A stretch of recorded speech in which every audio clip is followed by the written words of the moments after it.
கர்த்தருடைய பரிசுத்த நாமத்திற்கு மகிமை உண்டாதாக. இன்றைய வேத வசனம் 2 பேதுரு 3:15.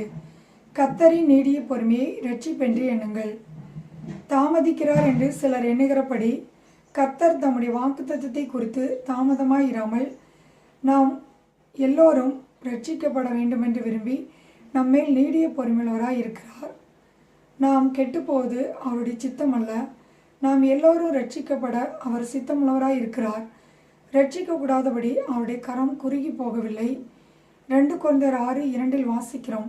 இப்பொழுதே அனுக்கிற காலம், இப்பொழுதே இரட்சணை நாள்.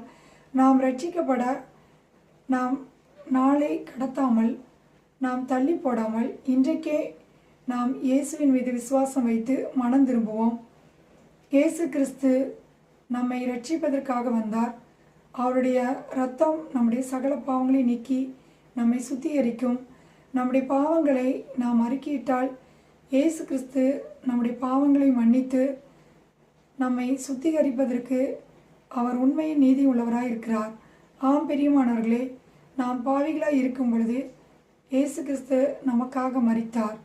நம்முடைய பாவத்திற்காக அவர் மரித்தார். நம்மை நீதிமான்களாக அவர் உயிரோடு எழுந்தார். அவருடைய இரட்சிப்பை நாம் அஸ்டே பண்ணாமல் இன்றைக்கே நாம் மனம் திரும்புவோம்.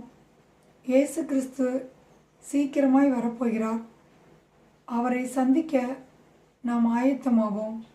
நம்முடைய கர்த்தரின் நீடிய பொறுமை நம்மை இரட்சிக்கிறதா இருக்கிறது. கர்த்தர் தாமே இந்த வார்த்தைகளை கொண்டு உங்களை ஆசீர்வதிப்பாராக. God bless you.